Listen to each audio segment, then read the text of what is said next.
Hey, hey, hey, everybody. Lone Wolf here with Chad Nicholson tonight, my senior co host, 6 p.m. on the Pacific clock, 5/23, 2023. We left Blog Talk Radio, and here we are tonight, back on Restream. Man, it feels good to be back. I won't say home, but it feels good to be back on Restream. It's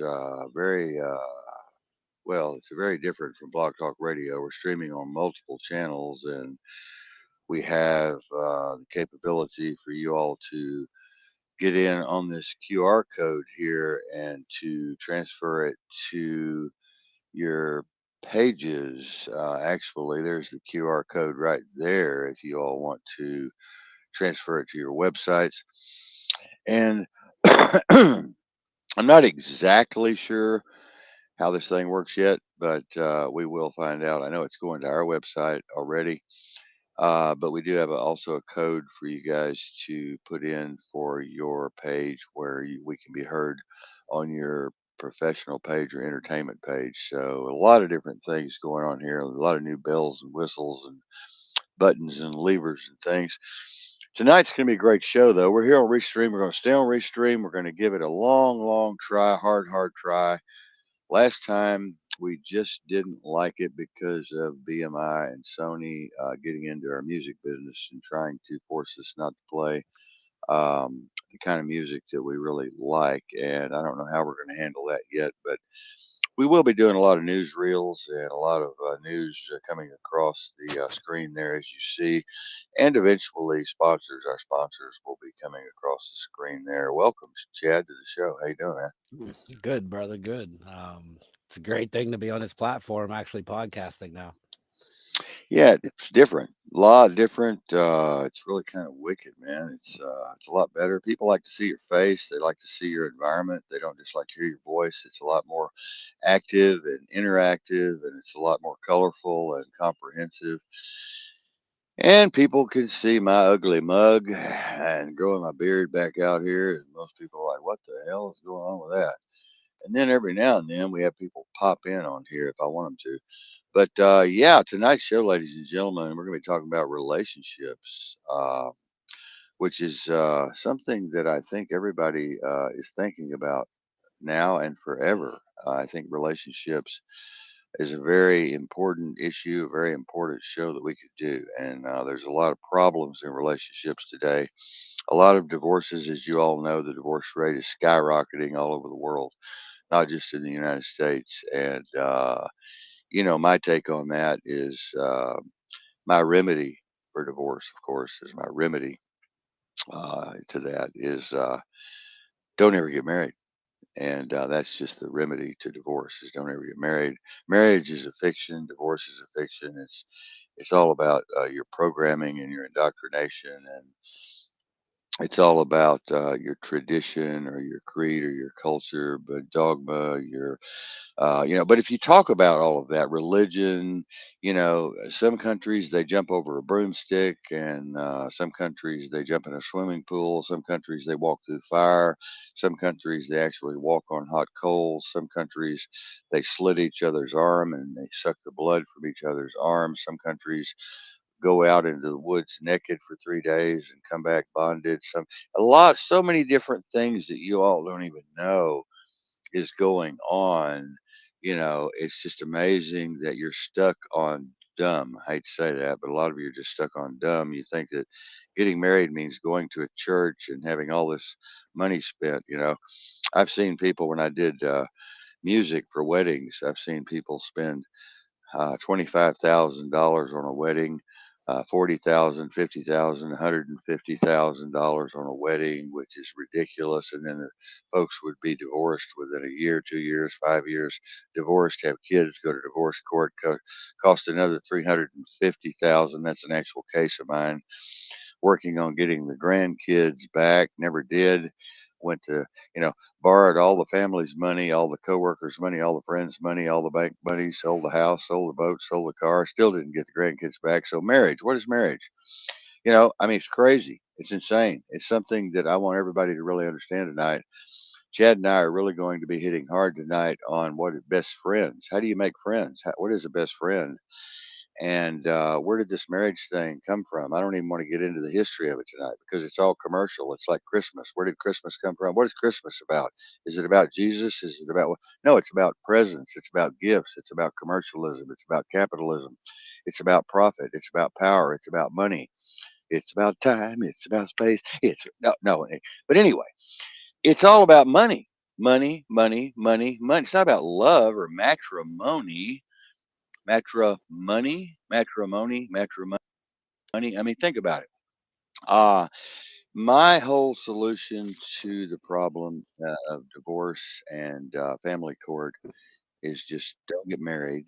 And then I'm sure many of you are asking, well, what the hell is he talking about? Well, Marion and my Mary, have been together 25 wonderful years, and we've never mentioned the word marriage except in joking around and cutting up. We don't even think the word exists or should exist in the dictionary or in the lexicon or the vocabulary. We don't even think the word has any meaning because it doesn't. And divorce is the manifestation of the fiction of marriage, another fiction. And so you have one fiction producing another fiction, and then you have this other fiction of love. People get, they get together in a bar, they get a little drunk, they go to a motel, they have sex, and then together a couple of days, they'll, oh, I love you, I love you, I love you. And oh, and then 3 days later or a week later, we should just get married and run off to Vegas. And, I've seen people go to Vegas the first night they met and get married in one of those little chapels for $150. And I've seen this over and over and over and over and over again. And then they're divorced.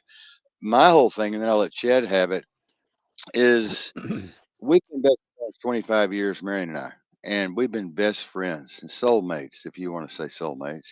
Best friends, best friends, best friends. Why can't you just meet somebody and something magical happens and you remain together? Marion and I take one day at a time, one day at a time, one day at a time. You've heard that song, One Day at a Time, Sweet Jesus. That's all I'm asking of you. That's what you need to do. Take one day at a time. When you marry, you're marrying the state, you're marrying the city, you're marrying the county, you're marrying the deep state, the dark state, the cabal, the syndicate, the Cosa Nostra. You're signing contracts, you're getting into all this crazy stuff. Your kids are now the possession of the state. Best friends are the only way to go, ladies and gentlemen. Tonight we're going to talk about that more in depth. Chad, you want to talk Yeah. about some of it? The thing is, when you get married, they hit you with that death do you part, and that's a conflict for a lot of people because they're looking at it. Oh my God, eternity. Oh my God, you know what I mean? It's eternity, Oh my God. but it's really not like Yeah. that. Like when they use the word eternity, it puts a depressing feel on a relationship, you know. But when you're with somebody, time flies. If you're good friends with somebody, it feels like you're there maybe an hour with them, hanging out, spitting, talking, smoking cigarettes, whatever. But yet it's like 4 or 5 hours went by. Like time doesn't exist when you're with your best friend, but they make you acknowledge time. They put a contract on you stating that if you mess up whatever way that this is going to happen. But when you're friends, you're not binded by anything but love. Like, that's the amazing thing about being friends. Friends don't have a contract between friends. So why would you have a contract between your best friend? That makes no sense. Like, that'd be like me and Kyler. Okay, guess what, bro?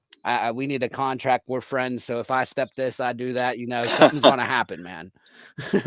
Right. But I just don't get it. Right. I see more peace at people that are being themselves and are true friends with themselves, opposed to worrying about marriage. I know people that's been together over 20 years and never been married, like you guys. I know other couples like that, Hmm. and they're happy with it. Yeah. We came in clear, clean, and free, and we'll go out till death do us part, clear, clean, and free. And, we fall more in love every single day. We respect each other more and more every single day. We learn more about each other every single day, and there's always something new to explore. And, I will say that we have had our problems, but not abuse problems, not violence problems, domestic violence problems. We've had problems in life facing what's out there. We are a team. We are connected and we are bonded and we are fighting this insane war that's going out here outside of us. And we're looking at all of these crazy people who, if we want to talk about relationships, we can see all of the insanity going on. Y'all can just Google right now the insanity in the family courts. You can Google the marriage and divorce rate. You can Google how much money the family courts are raking in. You won't even see the real numbers. You can Google how much money CPS is taking in, how much the judges are taking in for their retirement counts, how much the attorneys are taking in for taking each other to family court and representing the plaintiff or the defendant. It's a multi-trillion-dollar scam, is all it is. It's a multi-trillion-dollar scam. Marion and I have separated ourselves from that, like I've separated myself from this insane illusion, delusion of material, physical reality, and I'm living in nirvana. I'm completely disconnected from the drama. Marion's learning to disconnect from the drama, but you guys and girls and girls and girls and guys and pronouns that are married, you've made a big mistake. You've made a big mistake because there's no way out of marriage except via divorce or via legal separation, which is still big trouble. And, like Chad said, we can sign a contract. You have roommate contracts. They have all kinds of contracts. There's thousands upon thousands upon thousands upon thousands of contracts. But when you get into a contract, you're signing a pact with Diablo. If you want to say Diablo, you're signing a pact with Diablo. And I had a Mexican friend of mine who used to say this, who was actually a preacher in the Church of God churches. And he said, we don't do Diablo here. We don't do Diablo here. We will bring people together. We will bring people together as one, as a bond under God or under source or under whatever religion that they prefer.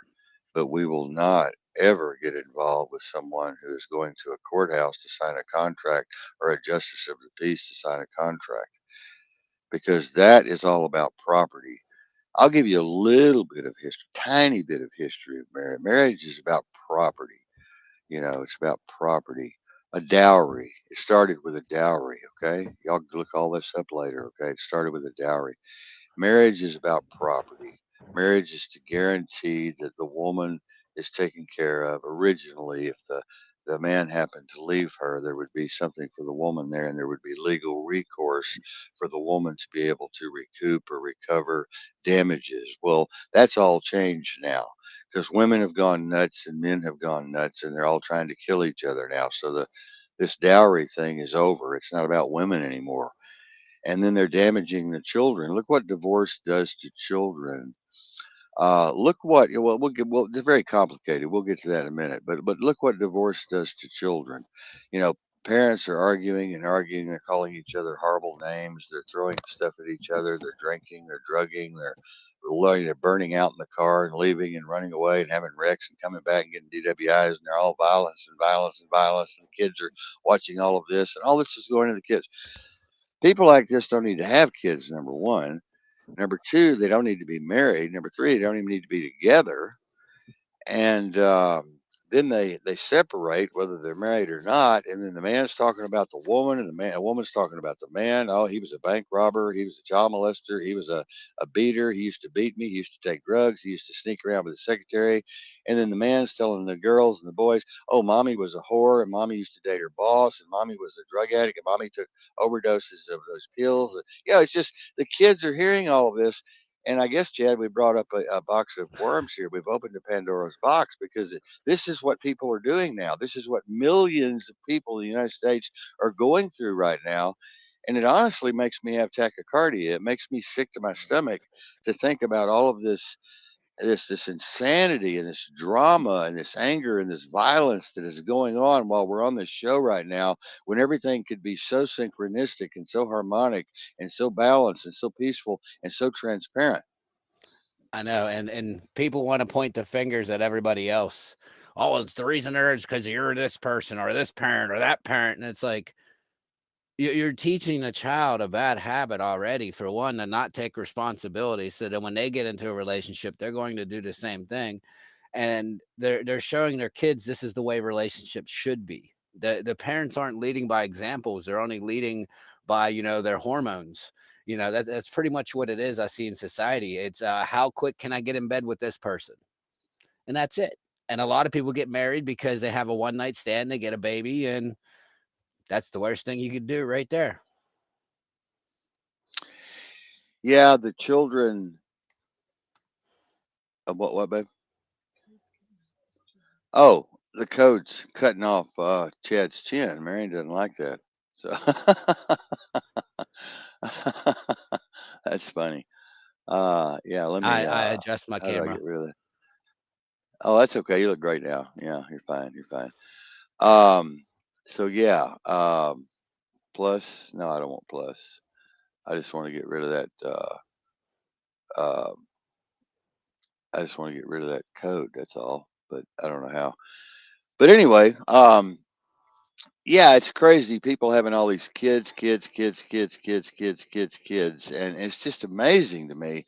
We got people around here having 5, 6, 7, 8 kids, 9, 10, 11. I've got a friend with 12 up in Alaska, and I've got one in Dallas with 12 kids, and that's just like, my God. And they're a wonderful couple. The one in Dallas is wonderful. They're a wonderful family, fantastic family. Now, I don't agree with marriage no matter how good the relationship is, no matter how wonderful and harmonic and balanced and beautiful it is, I don't agree with marriage at all. I mean, I'm vehemently opposed to the word marriage, to the action of marriage, to even the concept of marriage, because it leads to problems. It leads to contracts, and it leads to lawyers, and it leads to judges and prosecutors, and it leads to prison time, jail time. It leads to fines and penalties and perjury, and it leads to all kinds of things. And when you sign this contract, it's kind of like signing a contract with the devil. And I don't even believe in the devil. I know the devil doesn't exist. Some of you may disagree. That's fine, but I said Diablo, signing a contract with Diablo. It's like going to hell. You're signing your autograph there, and you're saying, "Let me into hell. Let me into hell, please, please, please, please." And a lot of people, of course, have dissed me on these kind of shows and said, "Oh my God, we've been married, Kyler, for 35 years, 40 years, 50 years." Well, that's fine. That's wonderful. That's great. But I still do not agree with marriage. It is a fiction. It is a fiction. It is a fiction. And there's a lot of families that promote marriage in a way that it's traditional. You have to get married. They expect it. But by the time you're like when you have a quinceanera, by the time you have your quinceanera, you're married. You're ready to get married. 15 years old. You're a woman, and they expect you to get married. They expect you to have kids. They expect. It's all based on expectations, not on what you want, not on what the husband wants, but what the parents and the grandparents are dictating. And then they want you to be Catholic. Well, you have to be Catholic. Oh my God, you can't be Protestant. You can't be Jew. You can't be Church of Christ or Presbyterian or Methodist. Oh no, no, no. We'll disown you. We'll disown you from the family. We'll cut you completely off. You see all this insanity? You see all this insanity that we have to deal with on this show? It's crazy. Chad is learning a lot of things from me. I'm learning a lot of things from him, but it's total insanity, right? Right, Chad? Yeah, the easiest way I can explain marriage is literally giving the government the authority to control your relationship.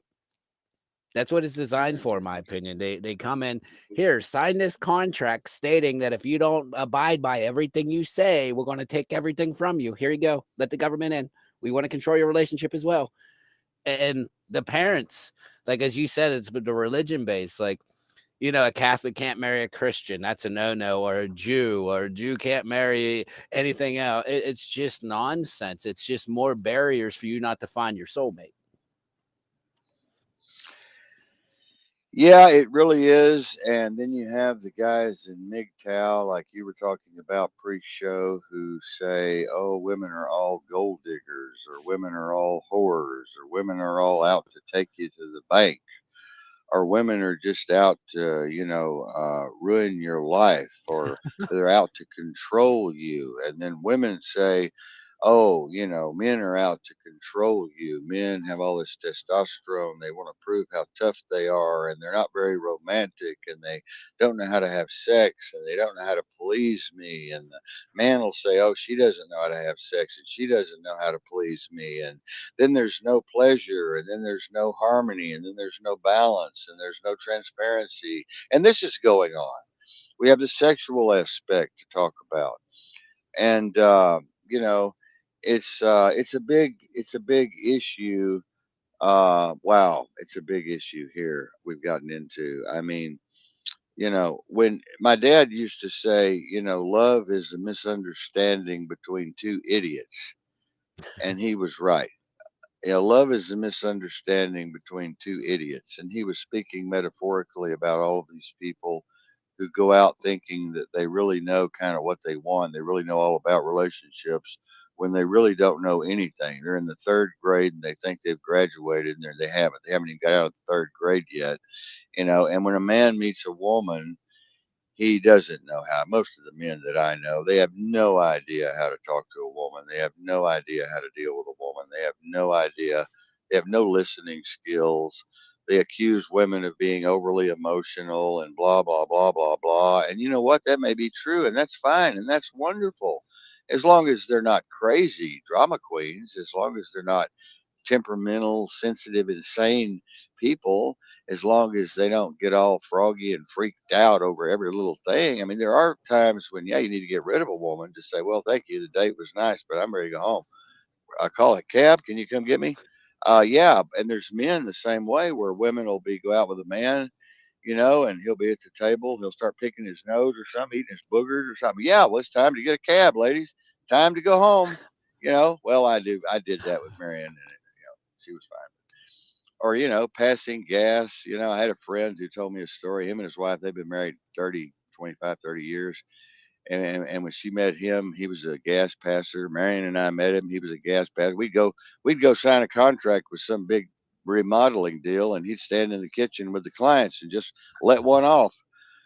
And then he had the kind of personality where they'd start letting them off, and they'd all start laughing together. And I'm sitting over there, me and Marion, going, "What? What the heck? You know, the hell?" And he just had one of those personalities. He'd fart anywhere. He'd fart in the store, and people would be laughing. It'd all be cutting up. But anyway, personality. Personality is everything. What kind of personality do you have? What to draw women in if you're a man? What's going to draw a woman to you? Women like mystery. They like a man that's standing on solid ground. They like a man that knows where he's going. I'm talking about myself, by the way. They like a man who plays the guitar like I do, and who sings like I do, and who writes like I do 1,000, 2,000, 500, 3,000, 4,000 articles all over the world. I'm a ghostwriter. I'm a musician. I'm a choreographer. I'm a producer. I'm a director. I'm a poet. I'm a spoken word artist. Women like those kind of men.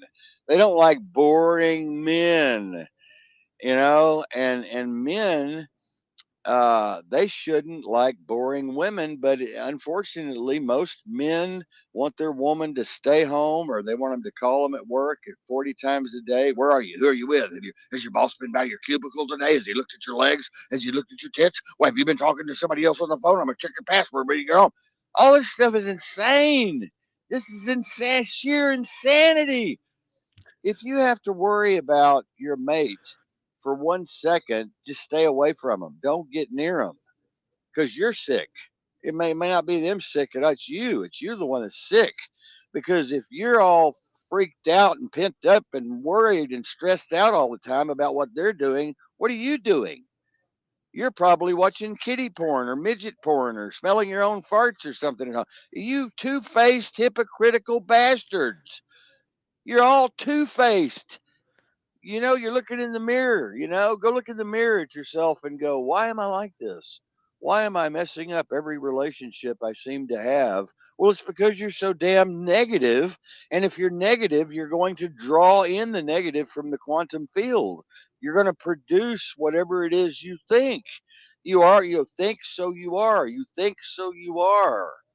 You manifest what you are thinking, Chad. Yeah, I agree. Like you said, a lot of guys want them dumb women because, oh, look at her body, look at this. Like they, men and women both today. I'm not just going to say that it's all men or all women, and I'm not going to say it's all women that do this and all men that do it. But a lot of people in these relationships, they put sex first. They put sex before anything else. Anything like, oh, can they good caregiver, they good listener, they can I vibe with them? That's not the first thing people look at anymore. They oh, look at that rack. I want to play with them. I want to take her to bed or her. Oh my God, look at the size of that bulge in his pants. He's wearing blue jeans. Like, and that's what relationships anymore are based off of. They're just hypersexualized, and sex isn't everything in a relationship. And that's where everybody's at right now. Sex sells, and that's what they want. It's sad, but they'll never get nowhere. They'll always be the one that's lonely in a room by themselves, either hating themselves or so lonely they want to eat a bullet. Yeah, let me say that sex is just wonderful. It is just fantastic, or it can be. It can be fantastic if both the man and the woman are open enough and experienced enough and mature enough to experiment with new things and new ideas and new concepts and new ways of pleasuring themselves and each other. It can be a magnificent, healthy thing to do. But most people, I would say the majority of people, I would go as far as to put myself on the line here tonight and say the majority of people do not have that completeness in their relationship. They do not have that level of maturity or comprehension or higher consciousness to get into these uh, non-monogamous relationships, and to have a relationship with another party, with another person, with another entity or another avatar. They just don't have what it takes to have the intercourse. And when I say intercourse, I'm using that word from a communications standpoint, a lexiconic standpoint, because when we meet, we have intercourse. We meet. Our energies meet, our auras meet, our electrical energies meet, and we're pulling from the quantum field. And some people are all cracked up. The blind leading the blind, I call it a lot of times. The blind over here comes and meets the blind, and now there's love between two idiots, misunderstanding between two idiots, and they're just doing this. Bang, bang, bang, bang, bang, bang, bang, bang. I've seen this in so many relationships, just constant bang, bang, bang, bang, bang, bang. And Marion and I look at these people and we just go, wow, look at that. What a waste of life. What a waste of time. What a waste of precious energy. My God, they could be just so mellow and so cool and so collected and so happy and so prosperous. You know, Marion and I could be happy living in a shack behind 7-Eleven down by a creek in a little makeshift tent, or we could be happy living in a $250 million mansion, and we've done both. We've lived in the ranch and we've had all the cattle and all the horses and all the lakes and all the wonderful boats and all the motorcycles and all the jet skis and all the wonderful stuff. And we've been broke as a stick horse with $35 in our pocket after bankruptcies times three because of my heart attacks, my cancer, my mom's cancer. We went down to nothing, driving down one way streets, crying, stinking, smelling, hadn't had a shower in 3 weeks, driven thousands and thousands and thousands of miles, 4 or 5 flats on the way, stopped at a McDonald's and looked at each other and said, "We should just kill each other right now. How can we do that? No, wait a minute. We can just die somehow." We were ready to die. I mean, we were literally ready to just die. And so we've been down to the bottom of the barrel. Some of you might say, "Oh, who do you think you are coming over here trying to tell us about relationships?" Let me tell you something. I'm the expert. I am the expert. Okay. Fuck Dr. Phil. Okay. Okay. Fuck Dr. Phil. You know, and Dr. Ruth, fuck Dr. Ruth and her big TED talk on purple dildos and all that kind of stuff. I'm telling you the truth here, folks. I've been down the road. I've had lots of relationships. I've been married several times, and I've been divorced several times, and I've had my share of kids. Some of them I don't even know where the hell they are. They're around the world somewhere. I've got a child in every port. I'm sure you've heard that song. You know, Mandy, you're a fine girl, what a good life it would be. Well, that's about, having a girl in every port, and I probably have a baby in some ports. And so I've been around, folks. You're talking to the old man here. You're talking to the veteran here. And I've been so poor and I've been so rich, Marion and I both. And we've stuck together 25 wonderful years through it all. And we did that because of maturity and higher consciousness and awareness. And we respect each other and we really don't try that hard. It's just happened. A lot of you might say, well, oh, that's just luck. That's just luck. You might be right. You might be 100% right. It might be luck. It might be a power that's beyond us that made it happen. It might be pre-planned, pre-scripted. Whatever it is, it's working perfectly. And I'm giving you this information tonight, and you should take it seriously because it could save your life. You guys that are young and haven't got out there yet and started spreading your seed around, and women who haven't got out there yet and started letting men take advantage of them, y'all need to stop and think about what you're doing, and you need to pre-plan and prepare for what's out there because what's out there is not a good situation. Let me tell you, Jen. Yeah.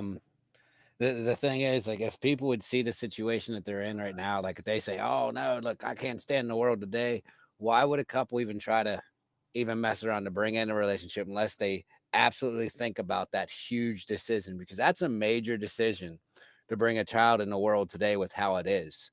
And nobody looks at that. Like a lot of these decisions that relationships look at, there's no communication between them. It's just, oh, we'll just cross that road when it gets here, no, nothing. And it's sad. And the ones that suffer the most always are the children.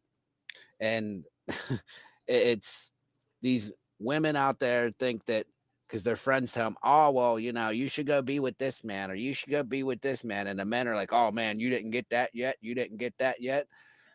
It's just everybody trying to beat their chest for a popularity contest opposed to actually finding what's true in somebody's heart, which is the sad part of reality right now. Yeah, I would say it's a competition in many respects. I would say that it's a contest in many respects. I would say it's driven into the genes, the genetic code, this marriage thing. He was, short lived as it is. Marriage has not been something that has gone on for a long, long time. It's a very new phenomena, like Christianity is a very new phenomena. God, this idea of monotheism is just a few seconds old. One God thing is a few seconds old. A lot of our new cultures and faddish ideas and concepts are just a few seconds old. And marriage is one of those. And you folks don't need to get married. If we this show could do anything tonight, I would want you all to just release yourself from that fiction, that insanity, that insane, crazy idea of I have to get married, I have to get married. Oh my God, I have to get married. I've heard women say, "Oh, if I'm not married by 20, oh my God, I'm not going to be wanted. My tits are going to start hanging down, and my vagina is going to fall off, and my feet are going to start getting all those scabs on them." And I've heard women say this all the time. And I've heard guys, talk about, oh, I might get impotent. I might be impotent. I need to hurry up and get all the stuff I can. But, it's just all this crazy stuff. I'm impotent half the time. Marion doesn't give a shit. We don't have sex anyway. And, I wanted to bring that up tonight. We've been together 25 years and we probably had sex 35, 40, 50 times. I mean, it's no big deal. It's just no big deal. It's not about sex. When you're really in love and you're really compatible and you really fall into love with someone, it doesn't have to be about sex. So we have to have sex twice a week. We have to have sex 3 times a week. Let's set the clock. Let's set the alarm. Let's go to the calendar. Let's mark it. You don't have to do that. It's not about that. And if you're that sexy and if you're that horny, then go be a prostitute or go be a call boy or go to some tit bar and dance or go be a hooker. If you're that horny, okay, then don't, if you're that horny, don't look for a relationship long term unless you're marrying a nympho and you're a guy. And if you want an nympho, find an nympho. If you're that horny, you got to have sex 3 times a day. Just quit your job, go on food stamps or sell drugs and have sex all day. Then go ahead. That's fine with me. I'm not going to put you down.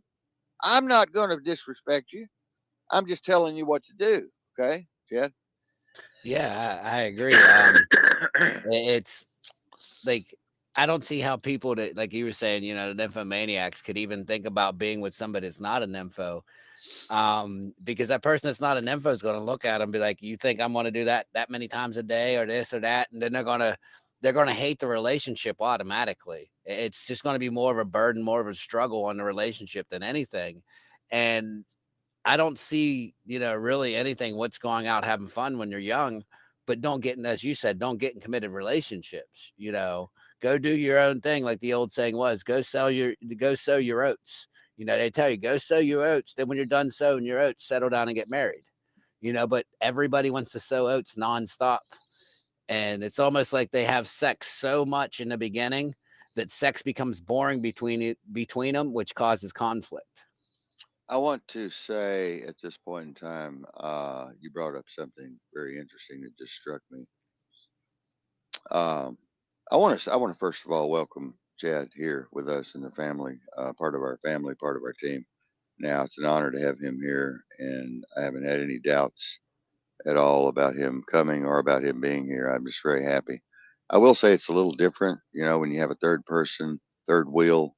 It's a little different. There are some strains and stresses here and there, but they're minor. They're so minor you can't even really see them or feel them. They just kind of spit through your mind really fast, and that's normal for anybody, even Chad. Being here in a new place and everything, he has trepidations about this or that or the other. And I told him, just be at home, dude. Just be at home. He said, "Why? What about opening drawers? Just open them all. Look everything I have. Whatever. You know." And so that's the way it is. But I was going to say that men were built to spread their seed around. Now I know y'all have heard this before, and it's gone in one ear and out the other with most of you, but not all of you. Women, on the other hand, in my mind, now I could be wrong, are not genetically modified to be able to just go out and spread their little vajayjay around all the time. That's not their program. It's just not drilled into them. Bang, bang, bang, bang, bang. They're not out looking at every guy at Walmart that runs down the parking lot and has a beer belly and saggy ass and his butt crack showing. He's not going, oh, I gotta have him. I gotta have him too. I gotta have him too. I gotta have him too. I mean, if you're with somebody like that, you probably need to put them in behavioral health unit for a while. But I mean, men are made to spread their seed around. And ladies, if you don't get that through your head, you're not ever going to have a good relationship. And men, if you lie and you pretend that you're not looking at those other women and those other young girls and that other hot stuff, then you're lying to yourself. You're a hypocrite. You're two-faced, and you're doing your woman a disservice. You're doing everybody a disservice. And so this is a hot topic right here. This is a hot topic. This is controversial. Men are made to spread their seed around. And if you'll go back in the books and you'll look eons and eons and eons, even back beyond Gutenberg, you'll see that men have always spread their seed around. And if you go to the Middle East, this is a totally normal thing in most cases and places. Yes, women do have that tendency to be jealous. They have that tendency to be jealous, like men have that tendency to spread their seed around. So it's kind of an oxymoron there. But men do it. Men do it. Men do it. And I don't care how foxy you are. I don't care how sexy you are. I don't care how many of them little TikToks you turn me on with, spinning around in your panties in the kitchen. Your man's looking for something else. He's looking, he's scoping, he's got the radar out. That's the majority of men, okay? And don't think your man's not looking at these young girls and these older women when you go out to Walmart and stuff and you go out shopping and run around town. He's looking, he's lusting, he's thinking, he's having sex in his mind right there. He's raping every woman he sees. I'm sorry. I'm sorry. That's just the way it is. And a lot of women are like this. I mean, a multitude of women are like this. So why don't y'all just open up like Marion and I do? Why don't y'all just open up and be open about it? Marion and I are open about it. You know, we talk about it in the car if we're out. I'll say, man, look at that piece of ass. Oh, my God, look at that piece of ass. And she'll say, oh, look at that guy. He's kind of buff, and whatever. And we're just going on down the road. We're happy as lark. We all are going, oh, that's crazy, Kyle. That's crazy. You're insane. You're on drugs I've or seen something. it. I've seen You it, know, people. yeah, Listen, he's, I've he's, seen it yeah. firsthand. They have an open relationship like you wouldn't believe. Like to be watching, hey, babe, look at this one. Oh, damn. Hey, look at this one, babe. Oh my. Like they're open about it. Like they know that they're not dead. They know they got eyes and we look. That's what we do. Why would you punish somebody for looking? Like that makes no sense. Oh, don't look. Don't look. You better not look. All right, babe, I'm not looking. And that's what it is. Like it's just nonsense. It's amazing to watch what you two got. Yeah, well, it's something that we want to spread around the world because we're tired of seeing all the hurt and pain and the suffering from divorce and all of the financial loss and violence and domestic violence and hate and anger and abuse, psychological abuse of the children when they have to go through two dummies meeting, the blind leading the blind, and two idiots meet and they have children, and those children usually become idiots. Some of them don't. And the gene is passed down, the memories are passed down, the indoctrination and programming is passed down, the bad behavior is passed down to the kids, and they become psychotic. And now we've got a whole bunch of psychotic people having psychotic people and psychotic people generation after generation. It's a curse. And this is what happens. I want y'all to think about that. Try to think about that. It's a curse. It's just handed down, down, down, down, down. And it's horrible. It's horrible. Chad and I guess, are here trying to reprogram the world. We're trying to restructure, reorganize, realign everyone's thinking and trying to get them to think a little higher. Like, wow, they may have a point here. It sounds weird. It sounds taboo. It sounds crazy. It sounds insane. But it may be, wait a minute, there may be something to this. Here's all I gotta say. When it comes to this, right? If you're having troubles in your relationship, doing the same stuff that you always do every single time, then why don't you one time try to practice what me and him's trying to do or trying to talk about? Because if you do, guess what? That might be what you've been doing wrong the whole time. The way you're doing things could have been wrong because you're putting stress on a relationship. You know, um, and that's the sad part. Why would like that's the true definition of insanity. Why do the same thing over and over and over and expect a different result? Because it's never going to change. So if you don't change how things are and you don't learn how to, heighten your mind, you're going to be stuck in insanity the whole entire time, doing the same nonsense over and over and Let me expecting things um, to be. let me say this. I Before I met Mary, I had what was called commitment phobia. I did not want to commit to anything really, a job, anything. I was afraid of commitment, any kind of commitment. I was just terrified. I'm the wolf. I'm the lone wolf, man. I am. I've always been. I mean, I'm not. You can't confine me, man. I'll bite you. I'll bite you. I mean, and I didn't want to be committed to a relationship with a woman. I just thought that was the most horrible, horrible, horrible thing in the world. It was the most terrifying thing in the world to me. I just couldn't fathom it. I couldn't think about it. And, I had trouble with my relationships because of that. I literally had trouble. And it rubbed off on a lot of things. I'm not going to go into that part here, but I'll tell Chad later. But it affected my life in indirect ways, having that kind of attitude. And I didn't want to commit. And when I met Marion, for the first time, I met a girl who didn't make me feel like I had to commit. She wasn't demanding commitment. She wasn't demanding sacrifice. She wasn't laying down the law and laying down the rules and laying down this and laying down that. And, she wasn't doing that. She was just there and she was freewheeling, freestyle, happy, peaceful, just sweet, innocent. Some of you women are going to say, yeah, airhead, innocent. No, she was not airhead. See, I'm reading your mind. No, she was not. That was not it. She's just freestyle, free flowing, sweet, pure, wonderful essence. Okay. And I picked up on that. Okay.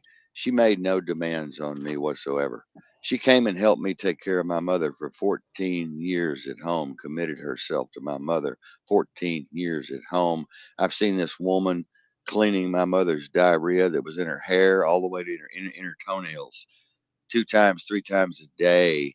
How many women would stay with a man that had a mother doing that all day? Tell me, I want all of you to look at me right now and tell me How many women would stay with a man who had that going on all the time and had to go in there and do all that over and over and over and over and over until both of us wanted to jump out of a window and shoot ourselves with a 45. And Marion went to the hospital one week to have a hysterectomy, and I got stuck with Mom, who I love so much. And Mom started having diarrhea, diarrhea, diarrhea. And I called Marion at the hospital. I said, "You got to get out of there. Pull those IVs out now and run home. Get a cab." I was like freaking out, man. Mom's shitting all over the place. Oh my God, it's in my hair now. I don't know what to do. Get me out of here. Marion was like, "I'm in the hospital, you idiot." But I'm trying to tell y'all some funny stuff. Get a little humor here. I mean, Marion made no demands on me, and she just fell right in, and there it was. Now let's switch over to Chad. Let's switch over to two guys. Chad didn't make any demands on me. I didn't make any demands on him when we met. We just started talking. We started having free flow of ideas and information. Uh, we started being transparent with each other. We were just like free flowing. Everything was great. There was no real bumps in the road. There was no real major arguments or disagreements or violence or anger, and it just flowed perfectly. We all say, "Well, that was an accident. That was just one of those things that happens every now and then." No, it's what happened. Okay, it's what happened, and I think it has to do with Chad's particular psychodemographic stratification, psychological, philosophical profile, and background, and mine coming together in some perfectly synchronized way, and the pieces just happen to fit together. Okay, that's what it's really about. I want y'all to listen to that because we do some complex shows, Chad and I, and this is getting rather complex. But those variables have these are variables, and they have to come. They're all like this, and all of a sudden you meet someone like Chad, I do, and it just kind of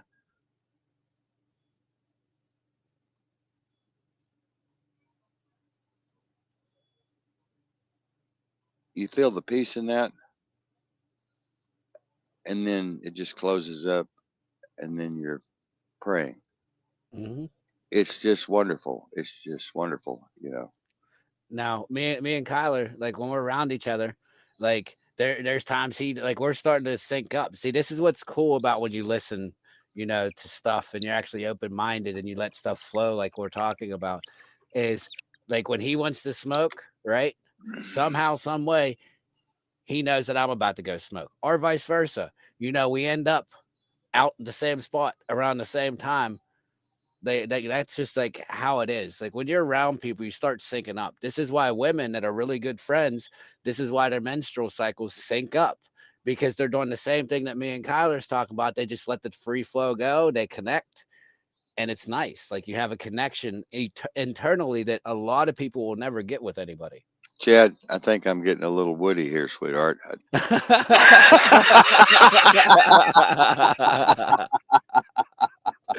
uh, how could you guys not love this man? He's funny, man. But anyway, this guy is something else. Yeah, he's something else. We are synchronized, and it's kind of scary. And I want to admit to Chad here on air. I wasn't going to tell him, but I had a thought. I think it was last night. I was laying in bed with Chad, and I had my leg over his shoulder. No, I'm kidding. I didn't. No, I sleep. We sleep in separate beds. We really do. We really do. Yeah. But anyway, I was thinking about Chad, and I thought, something's gonna come along and try to fuck our relationship up. Something is going to happen, and I've said this on air 1,000 times about 1,000 people, and it's happened every single time. And you say, "Well, you drew it from the quantum field, Kyle." That's why. Well, I'm not saying that this time. I'm not saying that this time. I'm just saying that there's forces out there for y'all women and men, and all you men and men, homosexuals, whatever. I love all of you, lesbians. I love all of you, pronouns. I love all of you. I love you. So I respect you. But I'm just saying, Chad and I have a really scary relationship. It's almost too good, and and something's gonna come along and try to fuck it up. Pardon my ukfay it up, okay? Ane on way ute one at dam just ne aing treute eBay airport K because of Facebook ace fay, okay? Okay, good. You got that? You speak pig Latin? Good. Now you do. A little bit, yeah. So I'm thinking last night. Oh man, I would hate to see something mess this up. I would cry. I would be confused. I would be broken. I would be mixed up. I would be pissed off. I would be angry. I would be. I was thinking it last night, Chad. because you know how the world is. You know how this direct energy shit is, weapons and all this modified technology and all this other stuff, and they don't want us to be together, and they don't want us to be out here talking about this kind of message to people. They don't want people getting any of this, and I'm thinking if they can take me and you apart, then it's over. Yep. And so they might try to do anything in their power to throw something in there, boy, that's going to be so hard wedged that me or you one are going to go, well, fuck you, man.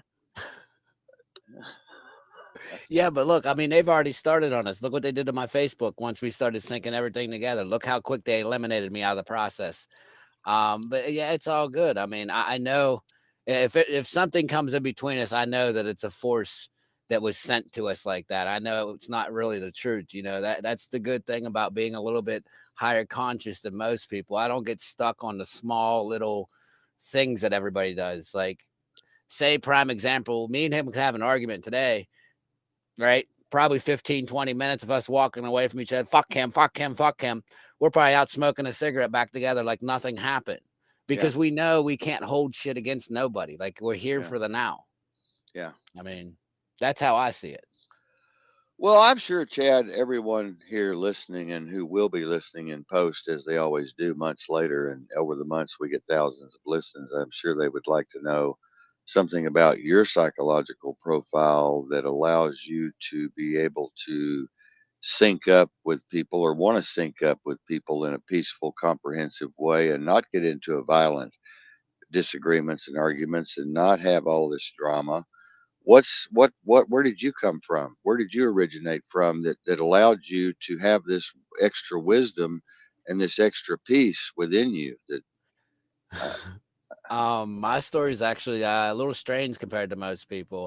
When I was younger, I was trained to be a military member. I was groomed to be an officer. So the schools I went to, like I didn't go to regular high schools. I went to universities. I had a little bit higher education than most people. I had, this bank that had me go and do the youth military until I was 17, until I got arrested and all that changed. But I lived in poverty. I lived watching a lot of damage from relationships affect me. I come from a broken home. My parents split up when I was 14 months old. I seen how that all was affected. I was told most of my life my mom was dead until I was 18 or 17 years old. I found out my mom was alive. My whole family lied to me. It showed me a lot.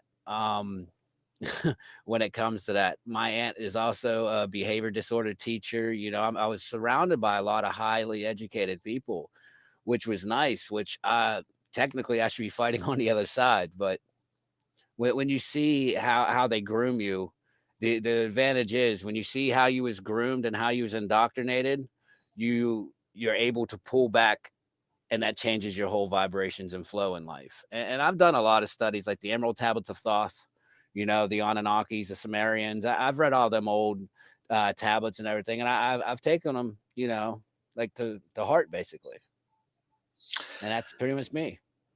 well, that's amazing that this is manifested. What I'm seeing here in front of me now, it's amazing how you've come from that to this, and now here's your moment. As we'll talk about one night on the show, the now moment. Chad and I are going to do a special story in maybe a week or two on the now moment and try to teach you all a little bit about what Chad and I are learning about some things that are very interesting. A little hard to, Chad and I'll have to have private meetings about how to get this out because it's a little twisted, but we'll do it. My case, I grew up with a wonderful family, wonderful uncles and aunts and everything, and I lived a wonderful life. And a lot of people down me for that. A lot of people are jealous of me for that. A lot of people don't like that. And then, of course, I had this stepbrother who everybody on air already knows raped me when I was 14 and locked me in a casket and tried to kill me. He actually raped me with a loaded gun, which traumatized me terribly. I came out of there bleeding.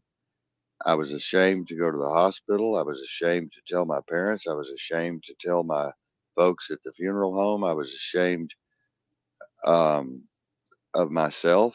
I thought it was my fault. I'm talking like a woman who's raped. They blame it on themselves a lot of times. And I was thinking, well, you were with your scoutmaster and he tried to play with you, and so you're probably deserved it, and or you're a sinner, and God's trying to get you back from. This is back when I was going through all that religious stuff, and I was thinking, oh, this is just the devil, or this is just God punishing you. It's all this crazy stuff going through my head, and y'all are doing that. Y'all are digging this right now out there because you're digging it because you're doing it too. You're doing it too. You've done all this. You may not have been raped and locked in a casket. That's kind of a weird thing to do, but I mean, you've gone through other things, and and I was blaming myself for all that kind of shit. But I stabilized. I had to stabilize myself, man, because that shit'll drive you crazy, man. I'm looking at people right now. I'm listening to y'all. I hear you out there. It'll drive you fucking nuts, nuck and futs. I'm sorry. It'll drive you nuck and futs. I mean, it'll put you in the behavioral health unit. And there's times when you can't deal with it. You're like, I can't deal with this. But you just have to get through it, man. You just have to get through it. And a lot of people commit suicide. A lot of people go crazy. A lot of people get on alcohol and drugs to try to kill that feeling. And I didn't, thank goodness. And I'm I guess a miracle child or something. I mean, I didn't turn to alcohol to drown all my problems. I could have done that. Now I drank a little bit when we was on homicides, and I was cutting people down from rafters that were 20 years old, staring at me dead, with the goo goo hanging out of their mouth. Yeah, I've done a little drinking back in, but y'all would too. You need to drink a little something, or smoke a little something, or do something, because all them shit will drive you knucking futs. But I here I am today, stable. Yes, I take clonazepam. Okay, I took Xanax for a few years, but I have panic attacks. I have PTSD. Well, why wouldn't I have PTSD from all the shit I've gone through? Why wouldn't I have panic attacks from all the shit I've gone through? I've gone through cancer twice, really major. I don't want to get into the details of that, but anyway, thank goodness I'm here where I am in the now moment. This is my now moment, and this is where I am, and thank goodness for this moment, and thank goodness for Chad's moment and Mary's moment, and thank goodness for all of you out there's moment.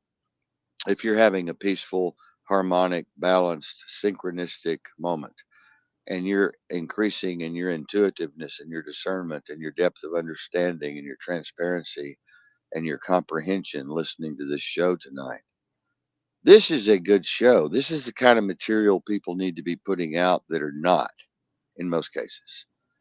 And don't get me wrong, there's a lot of wonderful hosts out there. But Chad and I, we're kind of swinging away from. We're not getting away from it completely, but we're kind of swinging away from the geopolitical jazz thing because it's driving both Chad and I nuts. We're like, when's the bomb coming? What are we waiting for? Everybody is. All my people in geopolitics are going. I'm tired of talking about it. I'm just tired of talking about it. I'm just going to wait and see what happens. And we're kind of like that. So we're moving to kind of more holistic, naturopathic, esoteric, ontological kind of philosophical kind of things a little bit. You know what I mean? Right, Chad? Oh yeah. And let me tell you, I got a lot of studying to do. This man's got so much wisdom. This man understands it.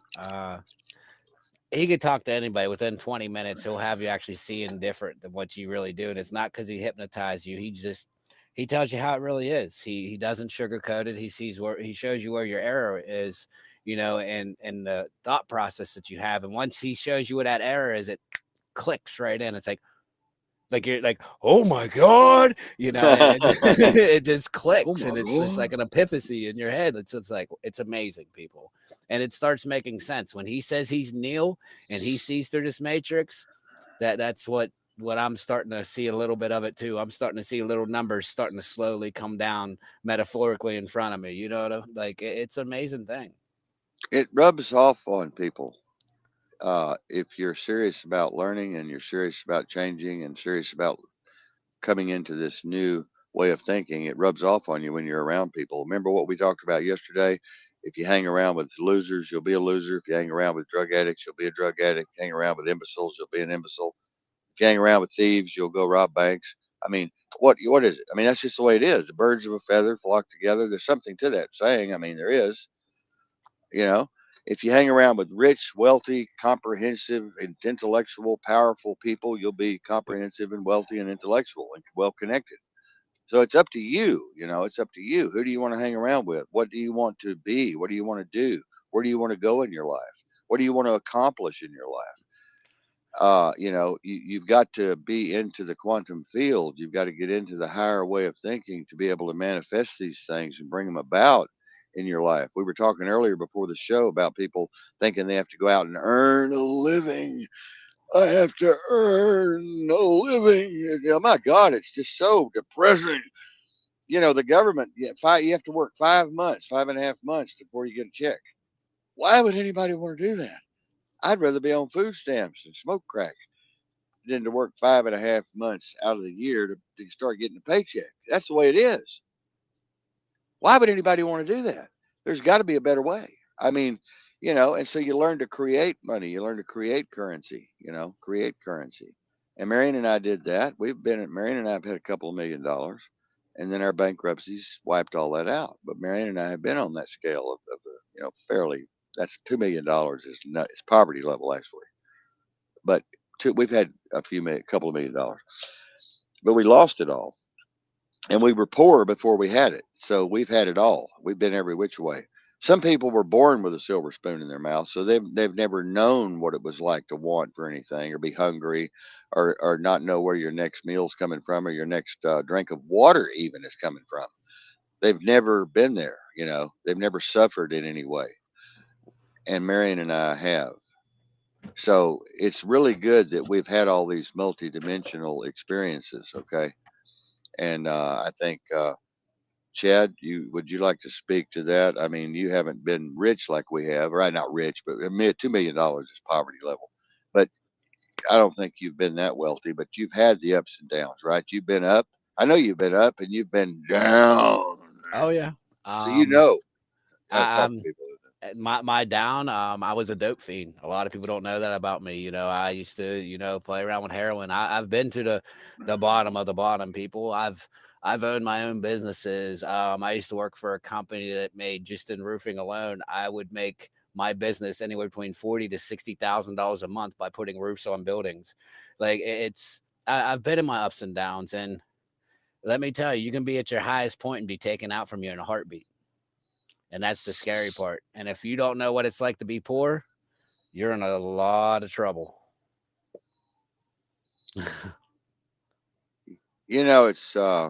It's really funny. We did a study up here in the Northwest, and we found with our 6,000 plus homeless people, the people in charge of making policy and legislation and coming up with statutes and things concerning the homeless and assistance programs, they've never wanted for anything in their life. They've never gone without in their life. And my question is, how can anybody make decisions for these crackheads and heroin addicts and opium addicts and alcoholics and homeless people who are down on their luck and women that are being beat up by their drunk husbands that don't deserve it? How can these legislators make any kind of decent decisions at all when they were born with a silver spoon in their mouth and they've never had to want for anything? Chad, can you figure out why they have these people doing this? Either like, well, I mean, to start off, I mean, they wouldn't let a poor person, run their life or their decision of what they'll do with their money, and that should show you something. But yeah, they do it to keep us down because they have no clue what it's like to be in our shoes. Just like I can't tell you how to fly a plane like you. I can't say, hey, I fly a plane like him. I can't do that. So I can't tell him how to fly a plane, and that's what's going on. Just, and it's all done for design to control us to make sure that we falter so they benefit. So you might be saying that it's somewhat deliberate and somewhat just built into the system, natural. For, yeah, Yes. both. By ignorance, Yeah. by people's ignorance. But there is some conspiracy going on also where they're wanting to deliberately keep people pinned down and enslaved and in bondage to the cabal so they won't rise up against the machine, right? Yep. Yeah, so if they can keep y'all down, and keep y'all as the wage earners, they call them, as Marx calls you, the wage earner, the wage earner, the wage earner, the capitalist over the wage earner, the burgoyes over the proletariat. The burgoyes is up here, the proletariat is up here. The fiefdom, the kingdom, the king, the queen, the serfs. That's the way it's always been, that tier levels, see? And that's the way it's always been, okay? And there's a lot of people in society today that want this balance of social compact. They want everything to be equal and equitable, and they want everyone to benefit from all of the bounties that are coming in equally. And that's That was originally communism, okay? Socialism, okay, but then that got twisted around by a bunch of people. Everybody always comes in and twists everything around. You have something good going on, like anarchy, for instance. I saw a meme yesterday of a guy holding a firebomb with a mask on, and he was getting ready to firebomb a electric company of some kind. And then the meme on the bottom, it said, top to top, it said anarchist. And then at the bottom it said anarchist, and there was a lady feeding a guy was feeding his chickens out at the barn, and mother was milking the cow. So you see, it's all in perception. You can say an anarchist. People say, "Oh, an anarchist! Oh, they're terrorists! Oh my God, those are those people that are going to come in and bomb your house, bomb your city, and tear up all your property." And Black Lives Matter people and all them Antifa people. No, no, no, no. You're mixed up. It's all syntax. It's all in your perception. A true anarchist is, in my opinion, the kind of anarchist that I am. Is I'm out feeding my chickens and I'm milking my goats and the cows and I'm getting the vegetables out of my garden and I'm cooking things up and canning and I'm preparing and I'm self sufficient. That's what anarchists want in my category. They want Same here. freedom. They want liberty. They want to be left alone. They don't want to be censored. You know what I mean? They want to be individuals on the land. They don't want to be under contract. They don't want to be under oppressive government. Okay. They don't want a massive centralized government that's overblown like ours is. They want limited government, limited terms for senators and legislators. That's what an anarchist is. Okay. So let's get that straight. Yeah, And people. anarchy, in my category of anarchy, does have a little bit to do with socialism too, but we'll get into that some other time. Go ahead, John. But yeah, like today, people don't understand even what the word anarchy means at all. But yet they're in the streets screaming, stop the government, overthrow the government. We don't want government oppression. Like you guys are screaming the same thing and being the same exact word that you thought you were, but you're being righteous. Well, true anarchy is righteousness. True anarchy is pulling away from the government, be self sustaining, being able to help out your own community, not having the government come in, take care of your community, nothing. We build our own infrastructure. We don't need the government coming in. Oh, do you need help? Now get out of here. That's true anarchy. We believe in protecting our own. But people think true anarchy is crime everywhere, crime everywhere. Like that just don't make sense. That's not anarchy. That's what would you say? Downfall of society. Yeah, that's just the definition of insanity is throwing the same old firebomb at the same old building all the time and getting the same old fire. I mean, it's just insanity. That's the kind of anarchy I don't want to participate in. It's more like Antifa and Black Lives Matter or the skinhead movement or the neo-Nazi movement or some of those KKK guys, who want to go out and kill all the black folks and the homosexuals and all the Jews and all that kind of crazy stuff. We have to deal with this on this show constantly. People coming on with these weird ideas, these twisted ideas, and Chad and I will listen to anyone, or I will, and I'm sure Chad will too. We'll listen to anyone to a point, but then when it's time for us to give our opinion, we surely will, and we may just shoot them down full of bullets, and they may end up just getting blocked or turned off because some people are just violent. They're trolls. They're angry. They're pissed off. They're mad. They're not going to ever change. They're not going to ever listen to anything you have to say. They have a one track mind. They're stubborn. They're cognitively dissident. They've already made up their mind. They're set in stone. And there's people like that everywhere, everywhere, everywhere. And that's why I said there's only a handful of people in this world that are doing good things. And then there's only a handful in the world like me who have studied these Eastern philosophies for 20 years plus and who have learned things that the majority of the population will never touch.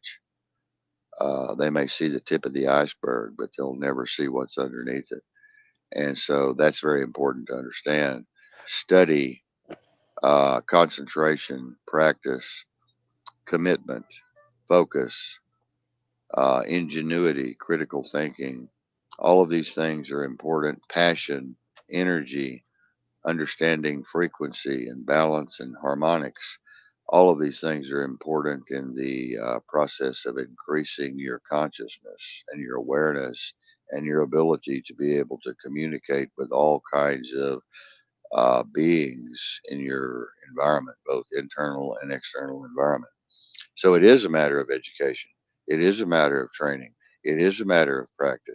It is a matter of learning. And some people say, oh, no, no, it's not education. The education system is all messed up. Well, see, there you go again. You're just stuck on dumb. You're generalizing on everything. You know, oh, the education system sucks. The education system is horrible. The education system. I'm just using the word education. Don't get all freaked out. Huh. Just don't get all freaked out. Just calm down. Everybody chill. It's okay. We're not Yeah, it's screaming okay. bomb on a plane. You're okay. Right, right, right. We can use words that not everyone agrees on right away, but then we can tell our story as to what we mean by that word, you know. Or Chad and I'll sometimes say, "Oh, we're gonna just talk like a bunch of hicks out here on the porch this evening and have a good time." And then other times we'll be out there like two PhDs talking, you know, and it'll be totally different. And then sometimes we'll just get tired of that and we'll just go, "What the fuck did you say?" Oh my Yeah, we'll just start god. talking. Oh my god! So we can be all things to all people, and that's the way. When you're all things to all people, that's when you've really reached that point. When you can be all things to all people, that sounds kind of crazy to some of you, but I can deal with anybody.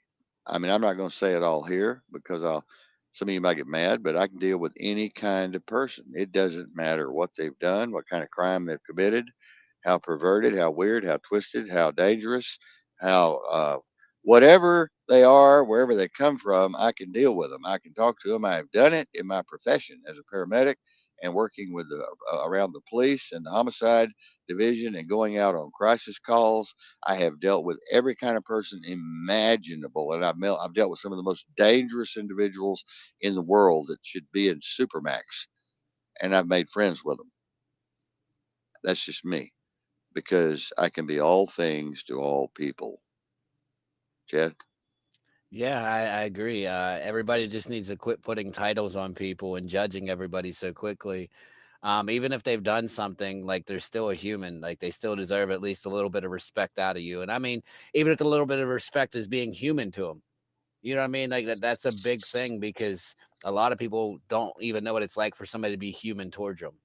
And when people realize that there are people out there that are saving lives that actually have a pretty dirty history, and then you realize these people are saving your lives, you'll change the outlook on, what you think about people and always judging people because these people honestly shouldn't even be a part of society backed on what morals people have today. And that's the sad part. These people will be more willing to help you than the best moral people on the earth. Well, in our situation, homeless people and drug addicts have helped Marion and I more than any of these wealthy people have ever helped us. If that tells y'all anything at all about people, you may have to think about that for a minute. But I've heard many of you say that. I've heard many of my friends have said that. Marion and I have been helped by people that didn't have a dime. They had the last dollar, they'd give it to us. They had two socks, they'd give us one sock if we were cold for one of her hands to warm. I've seen it happen. I mean, I've literally seen people with nothing help us when we were down. And you know, you when Marion and I were almost suicidal there in that little town in Wyoming, and we were at that McDonald's, and people were walking past us, pointing at us, making fun, and we were ready to die. We had a homeless man lift us up out of that and bring us up and make us want to live and make us want to travel on. Everybody else was pointing at us. Look at those homeless people. Look at those crazy people. And so you see, it's amazing philosophy. It's amazing philosophy because those homeless people, they know what you're going through. They know what you're dealing with. You know what I mean? And they can spot other people. They can look in their eyes and they can tell what you're going through. And I'm not saying every homeless people is okay. I hear y'all. I hear you. I hear things through the airwaves. I hear y'all. I hear y'all saying, "Well, not everybody's like that. Not all homeless people are like that. Some of them just want to stab you and take your money." Yeah, you're right. You're right. You're right. You're right. But I'm talking. I'm not talking about every homeless person. I'm talking about a lot of homeless people are just angels. They're angels. They're angels, and that's amazing. When you go out, I would trust several homeless people I know before I would trust several millionaires I know. What about you, Chad? I agree with that. Some of these people have the heart of gold. They really do. They actually get it. They understand what it's like, life on life's terms, and they understand how to treat people as individuals. Because a lot of these people have been broken and beat on so much that they don't want another person to go through the pain and the anguish that they already are. That's a powerful thing, that they'd rather look at another person not to suffer, even though they're suffering. I mean, I've watched literally homeless people pick up money, like watch a wallet drop in front of them. Could have easily put it in their pocket and had a stack full of cash, but literally hand the money back to the people, like, here you go. I mean, a millionaire wouldn't do that. No, they'd probably stick it in their pocket and look around, see who's looking, and run off. But yeah, I've seen that too. A lot of times, I've seen homeless people be very honest. Um, we have way, way, way too much hunger in this country, malnutrition. We have way too many homeless people in this country to be as rich and wealthy and powerful and connected as we are. And supposedly we're this grand superpower and so forth. And we have all of these homeless veterans, we have all of these homeless senior citizens, we have all of these homeless children in the hundreds and hundreds and hundreds and hundreds of thousands of homeless children that are being sucked into the sex trade and brought into horrible situations, terrible situations. And that is a scary thing. That is a very scary thing when we have a country like this. Where are all of our people at? What are they doing? What are our people doing? I know what we're doing here. We're doing the best we can to reach out to people as much as we can. And yeah, they're playing on their cell phones, and they're all diverted, and their attention is diverted, and they're self-grandizing, and they're self-absorbed, and all that kind of stuff, and greedy and selfish, and that's the problem. That's the problem is we're not really geared toward let's go out and help these poor individuals who are hungry and need clothes and underwear and socks and fanny packs and a tent to keep them dry when it's raining. Marion and I have done that kind of work for 25 years, and we're tired. We're broken. We're we're broken. We are broken. It will break you. It will break you. Literally break you. And there is a time when people need to retire from the depth of assistance that we were giving. There's a time when people need to settle down and take care of themselves, and that's where Marion and I are now. We need to take time to heal ourselves and take care of ourselves. And Chad is here to help us do that. And we're still running our missions. We're still doing our special programs and projects. We're still doing our outreach. We're still doing the best we can. And we're still got Marion's stores trying to get out there open. We've still got the Center for Living, Loving, and Learning. We've still got the disaster team going. But we got to take care of ourselves because I don't feel good right now. I may not live very much longer. I'm 66. I've been very sick. Let's just say I've been very sick. And Mary's a lot younger than I am by 20 years. And I damn sure don't want to leave her here in this nasty, insane, corrupt, dysfunctional place by herself. And I'm trying to live as long as I possibly can.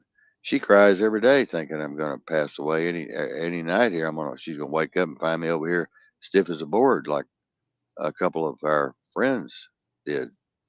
Their wives woke up and found them dead. I've ran so many paramedic calls where their wife ran to the front door and said, "My husband's in there and he's not talking to me. I can't wake him up." And I'd say, "Tell her, ma'am, he's been dead since he went to sleep last night, my dear." And she'd be like, "We've been married 40 years. Oh my God." But there's a time to live and there's a time to die. There's a season for everything. And we have to somehow we have to come to grips with that, folks. Somehow we have to come to grips with that. And if all of you would understand your mortality and get in touch with your mortality and the finiteness of this existence that you're living right now, you would be more apt to be kind to one another and love one another and help one another and reach out to one another.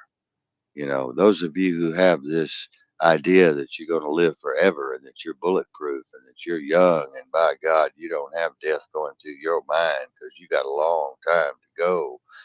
I've seen people be hit by a car that same day. I've seen people be shot in the back of the head that same hour. I've seen people slit their wrists the next morning. Yeah, you listen to me because I'm telling you the truth. You don't know when you're going to go, and you don't know when you're going to take your own life, and you don't know when something's going to snap up here. So y'all better be thinking about what I'm saying. And most of you aren't. You won't listen, but you better be thinking about what I'm saying because you'll be a lot lovelier and a lot sweeter and a lot more discerning and a lot more helpful and a lot more productive in your community and your family and with your friends and your coworkers if you'll think about just how short your little pinky life is. Chad. People got to realize that tomorrow's never promised. And if you live by that and you see and you understand what tomorrow's never promised, then you'll understand you need to be kind. You need to help out because what if and this is how I look at it when it comes to being nice. What if your one act of kindness to that one person, what if you saved their lives? What if that saved their life? Because everybody was going, horror, I'm just going to kill myself. Nobody likes me. Nobody does. And then you're nice to that person. You know, you give them something to eat or you talk to them or whatever. You could really save that person's life just by being courteous to somebody. And people don't realize how significant that really is when it comes to somebody that's in these lower levels, just kindness. And it's a sad way to go if you go out hating everything because you'll never know what true happiness was. One smile can be passed on to save 1,000 lives, is what I always say. And if you think about what I'm saying very carefully, you'll understand what I just said. One smile can light up a person's life, and they'll smile to someone else, and someone else will smile to someone else.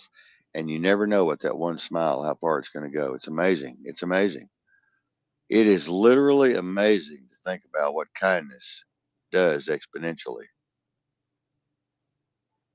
Yeah, it's like you was telling me about the butterfly. When a butterfly flaps its wing, like down in Texas, it can feel it up in Canada. And I was like, well, it couldn't be that big. And then you explained it to me.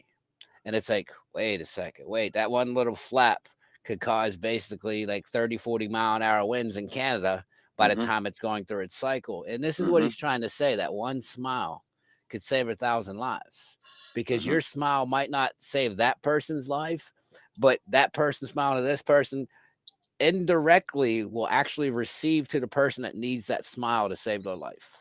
That's how I'll the, give the, you a, the energy field works. I'll give you kind of a weird example is these shows that Chad and I do. We might not have hardly any live listeners at all. We might feel like, oh, we're just not doing any good, and we're just sad. And nobody likes us. But I know the difference because I've been doing this 20 years almost, 19 years, 20, 20, whatever. And I know that this show will exponentially grow. The goodness that comes out of this show will reach thousands of people over the next few months. The goodness that comes out of this show. It's going to pass on and on and on and on and on, and we're going to change lives. Something that was said here is going to keep somebody from committing suicide. Something that was said here is going to commit somebody to go and give somebody money and pay somebody's bills. Um, what is, just a minute, please, y'all. Where? Oh my God.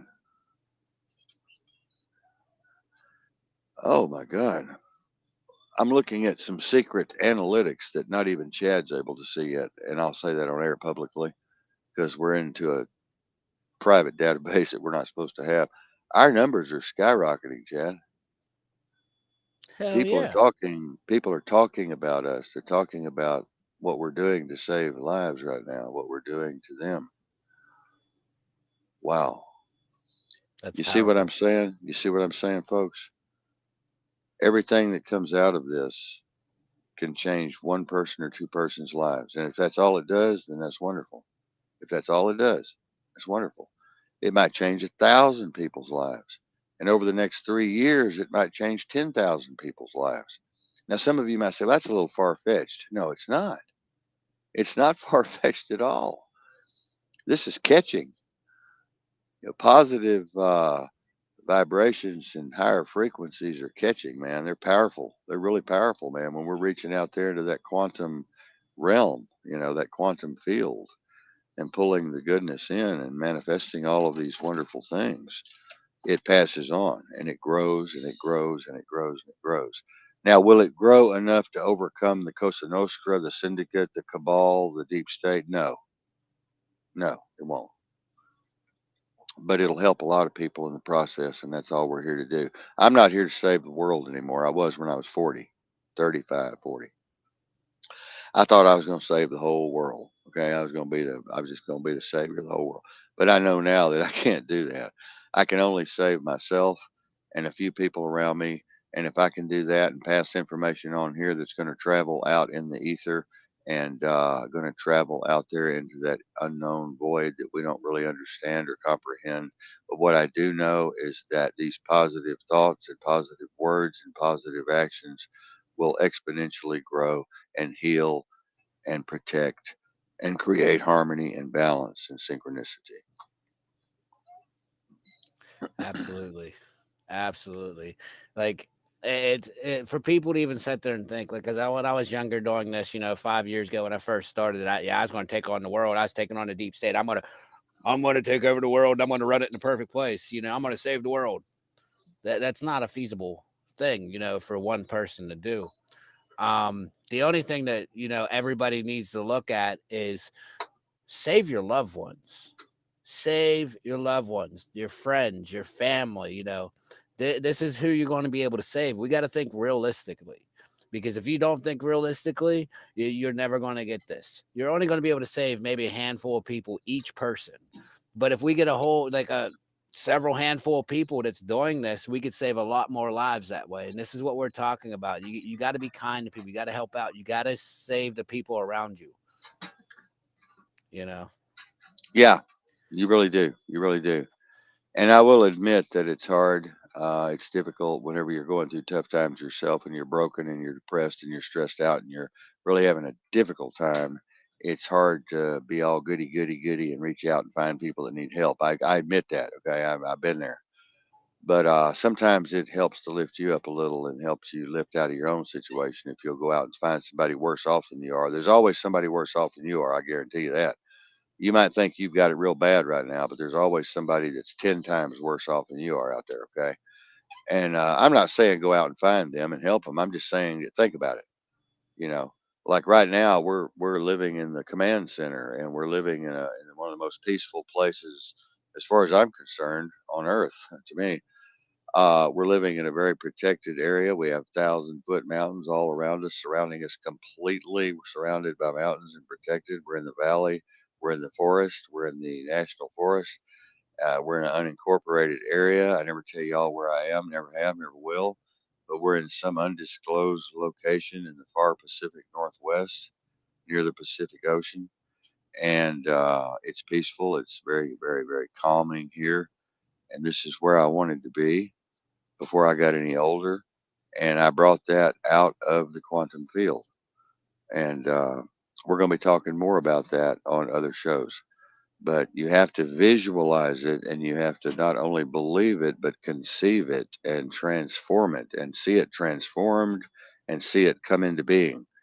And you have to actualize it.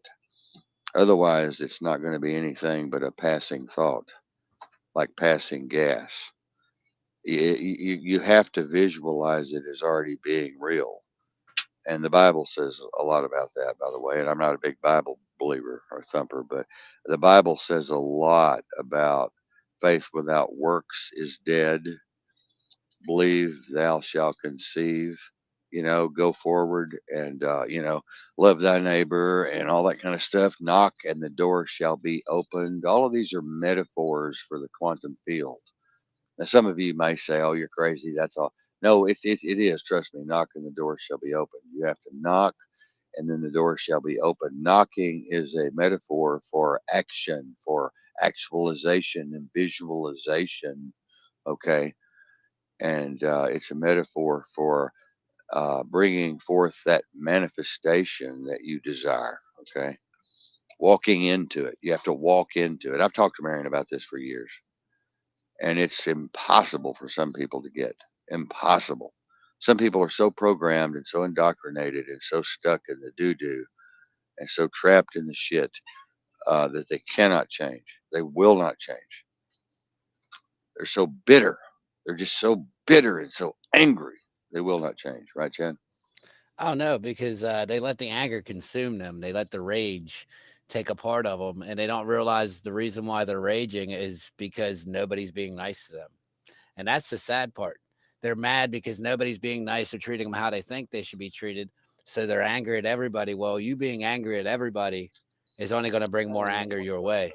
That's how the quantum field works. And once people start learning how to gain from the quantum field and start being calm and looking at the other person as, a vessel that's moving through the quantum field just like you automatically should have respect for that because the chances of us being created here are like astronomical.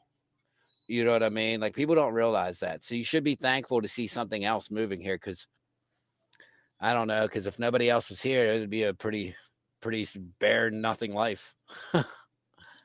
Yeah, it would be. The diversity that's here, we will be talking about how that works over the next few shows, also, how that diversity comes about and why that diversity is, and how you can find perfection in chaos and method to the madness in the matrix. Why that has to be differential. I'll get into some physics equations as to why there has to be differential in order to have something rather than nothing. There has to be differential. The whole of existence is about differential. That's all it's about is differential. If you didn't have any differential, there wouldn't be anything. There wouldn't be any consciousness of any kind if there wasn't any differential. And some of you know what I mean that study physics. But we'll get into differential in more depth on the other shows and teach about how differential creates cognitivity and how cognitivity creates imagination, and imagination creates calculation and analysis and visualization, and then manifestation comes through that all the way back from differential. So we'll talk about source, and we'll have all these people calling up, probably calling us demons and devils, and but we'll talk about source, and we'll talk about source revealing itself within itself, and we'll talk about the mirror reflection of source, the manifestation of imagination of source. It's very important to understand if there wasn't any differential, there would be no A, B, C, X, Y, Z axis in the cosine sine cosine sine. There would be no sine or cosine without the differential of the axis and then the moon within the sine cosine line. There would be no, see, there would be nothing, no calculations, nothing to talk about, right? There has to Nope. be an XY axis. And if everything started from an X, there had to be a Y somewhere in there, okay? And that Y might be us because this is differential. So, anyway, um, we're going to be doing a lot of shows here, folks, and I wanted y'all to look at the screen there. We've got Northwest Police Fire Emergency Medical Disaster Respite Team that we run here in the Northwest, and I don't want y'all to get all tripped out like you do and be sending me nasty emails like you always do about I don't like the police, I don't like the police. Y'all get stuck on one word and you just go crazy all night long. We're not the police, okay? Well, we are, but I'm not going to get into that. But that's too complicated. Y'all wouldn't understand right now. But you're all police, but I can't. I'll explain that on another show. We are first responders who respond to all emergencies and all disasters where all of these first responders reside and respond to. We are a supply, material, and equipment resupply unit and assistance unit for traffic assistance, for trauma assistance, and for airway and breathing assistance equipment and to resupply. And we're also an evacuation unit. We also handle the crisis team who can come in here and do their interviews if something terrible has happened and be in private. Chad and I are acting as security and to keep everybody away on different situations that come in. So we do a lot of things. We're building this, and we need $75,000 right now to really get what we need for the disaster team. We are a 501c3 nonprofit organization, and there again, I don't want to hear all of you. Uh, I don't want to hear all of you know-it-alls telling me how demonic the nonprofits are and how it's all part of the cabal. And I get so tired of this stuff. I just get so tired of it. I could just shoot myself. Some of you have some of the most stupid ideas about things, and so we are a charitable organization. Okay, and that offers people a tax write-off if they give us money. This started back before World War II, actually, but during World War II, the Depression era, the government decided to issue these certifications so that people could assist the government. They were so overrun, the government didn't know what to do. They were too busy out killing people and extorting people and raping people and molesting people and taking people's money and taking their resources and stealing their diamonds and gold and silver that they decided to let Chad and I and Mary come back here and help a bunch of folks. They said, hell, we don't have time to help anybody, so we'll just give this free certification to them and let them be the do gooders. That's exactly what it is. I'm sorry. I'm telling you the truth. I'm just telling you the truth. That's exactly what it is. And I'll admit, nonprofits, some of them have turned into total crap.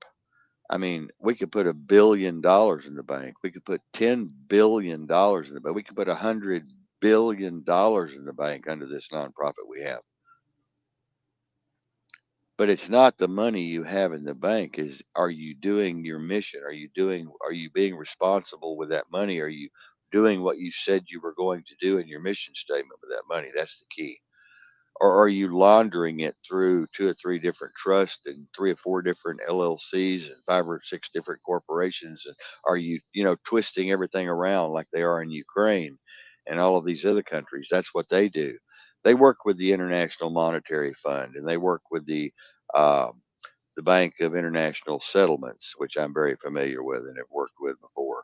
They work with the United Nations and the Council on Foreign Relations and the Trilateral Commission, and they work with nonprofits and they also work with non governmental organizations, which we can slip into here, Chad and I, Mary. Non-governmental organization is just a teeny bit different than a 501c3 or a 501c4 or C5 or 6 or 7 or 8 or 9 or 10 or 11 or 12, all the way up the ladder. You can look it up yourself. Each 503 level is something different. Like, 501c6, you can politicize. We could run presidents in our station and we could do campaigns and things like that. Under our C3, we're not allowed to get involved in politics or any of that. We're not allowed to be partisan or bipartisan or talk about any of that. Although we do and other people do, you just have to be careful. You can't overdo it because you'll get in trouble. The IRS sitting out looking at people with guns loaded, waiting for them to say something political that have a 501c3, but you just have to be careful how you do it. Preachers do it all the time. I mean, preachers are up in the pulpit preaching about the Republicans and Democrats tonight, and they got a 501c3, but you just got to know how to do it. But we need support, y'all. We do. We need support. And if you want to give us support, you can send your donation to $ on the keyboard. Just hit $ and then lowercase Mary Pound MaryPound 77. That's $ lowercase Mary Mary Pound 77. Real simple. And Chad and I will be on here Monday through Friday from 6 to 8 p.m. Pacific time with bells on. And we will do some really exciting, informative, powerful shows that I hope y'all fully enjoy. And then on the weekends, Chad and I have our own individual stuff going on, both working the missions and doing the outreach. And then we also have our own individual shows that we do on many platforms that I'm not going to mention here tonight. I will put those up as Chad gets deeper into my universe, and he has his own. He's expanding his program, his shows, and that'll probably be done in the next week or so. And then we'll be putting his and I up on the bottom here, where you can go listen to his and mine on the weekends. We do individual stuff, but it's really kind of cool. And then eventually, Chad and I are going to have a members only Patreon section, and it's going to be for members only, and And that will that's where be we get special shows. exclusive information, Yeah, you know. But I want to say that's before we get really off good. that topic, remember, people, we're talking about the disaster teams. When things get rough, your military is going home, your EMTs are going home, your firefighters are going home, that police officer is going home, everybody's going home. Guess who's not going home? We're not planning on going home. We're the ones planning on that's going to be trying to help as many people out there as possible. While everybody's at home, oh my God, the world's ending. We're going to be out trying to save the people that need saving. That's our plan. Yeah, Chad's right. When the SHTF event happens, which it's probably getting ready to, and I mean the big one is probably getting ready to happen. You won't have 911 to call. You'll just get a busy signal or a blank sound. Your water will not run in the sink or the bathtub. Your kids won't be taking a shower, and you won't be warming up the beans on the stove, and you won't be turning on the lights. And all of your cell phones will be dead and gone, and your computers and your laptops and all of your Alexa and your smart watches and all of your other smart electronics will be dead, dead, dead, including your vehicle. If it has a computer chip in it, you won't be able to drive it anywhere. And even if you could, all of the stations run on, guess what? Electricity. And so you won't be able to get any petrol. So, ladies and gentlemen, you'll basically be set back to the 17th century if an electromagnetic pulse hits or a solar cycle happens to head this way. About 8 minutes later, bang, the grid goes down, and there's no electric, no water, no gas, no phones, no nothing, no petrol. This is why I'm encouraging all of you to get a bug in bag and prepare the house, prepare a safe room. Talked about this last night, or I think it was last night, or Friday night. I think we talked about this. Prepare your home, prepare your window locks, prepare your door locks, get a double locks for your doors, front and back. Prepare your window locks, get them locked. Have a safe room, have a bug out just in case you have to leave the area. Have bug out bags ready for you and the kids, and get with some neighbors if you can. But be careful who you get with. Make sure you've known them for several years and you trust them, because some people, well, number one, some people are covert preppers. Um, they don't want you to know they're preppers, and you'll never find out. And there are other preppers who don't mind you knowing that they're preppers. And so you have to kind of feel your way through this. And when times get rough and people start starving and getting really thirsty, they will come and raid your house, and they will kill you and your kids, and they will take everything you have. And I know that sounds horrible, scary to some people, traumatizing to others, triggering to others, but it's true. So you need to be prepared, locked and loaded, and ready for those dangerous, deadly situations that could be coming just around the corner. I have information that says there's probably something really major is going to happen in the next few months. Now, if you're not afraid of the nukes, if that doesn't come, the low grade nukes, and if it's not kinetic, totally kinetic that we're looking at, you're definitely going to have to worry about the digital passport and the social credit score and the central bank digital surveillance currency that's coming out in July, August, September, because all of your fiat currency is going away. So I would advise all of you to buy as much silver as you possibly can right now. It has already gone up double in the last 3 months, and it's going to go to $1,000 an ounce. Yes, you heard it here. Silver is going to $1,000 an ounce. Mark my word, it's at $47 an ounce right now. 48.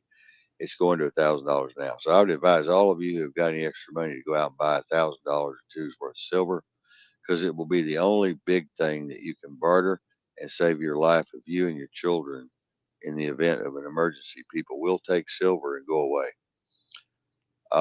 So I don't always trust them to go away. Keep the sights locked on them, but that silver will help them to go away. Maybe a carton of cigarettes and a bottle of whiskey. Always have something to barter. Chad? Yeah, people just don't understand when it comes down. People are going to be trying to feed their families, and anybody that has children, no, you'll do anything for your children. So imagine what you're going to do for your children is the same thing everybody else is going to be doing for their children. It doesn't matter who's in their way; they're going to take it.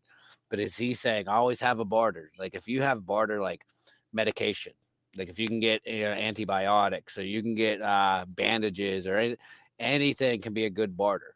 And that's what he's warning Oxycodone. people. Yeah, yeah.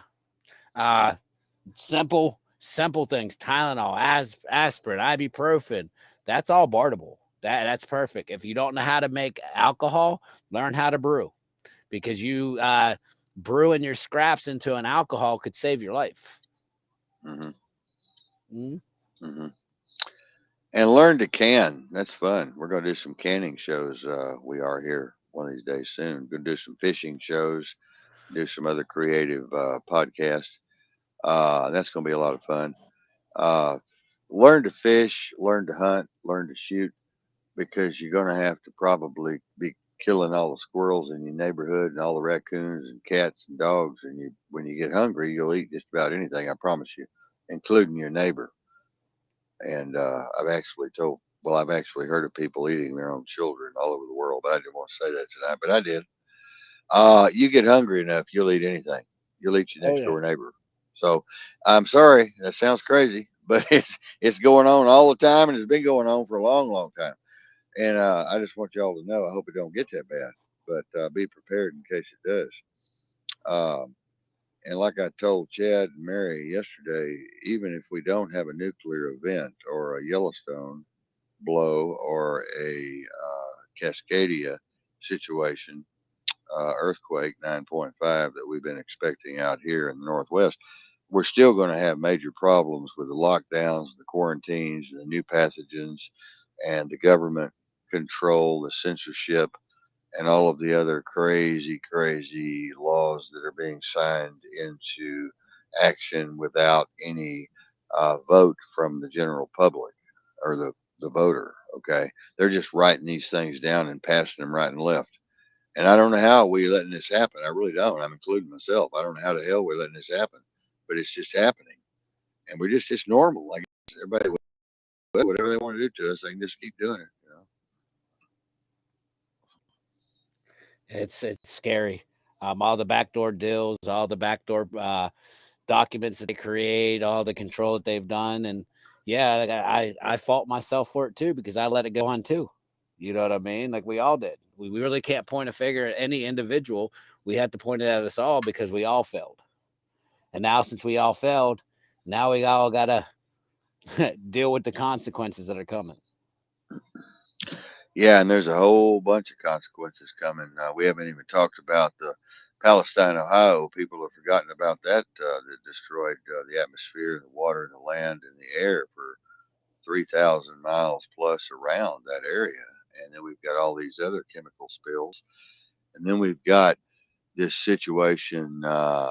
We've got this major 30 tons of explosive chemicals disappeared somewhere between Cheyenne and California.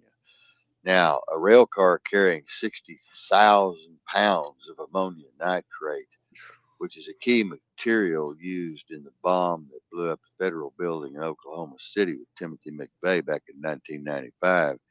It just happened to go missing from a rail car that left a commercial explosive facility in Cheyenne bound for California. Now, you tell me That wasn't a CIA deal. If you can tell me that wasn't a CIA deal, I'll kiss your ass.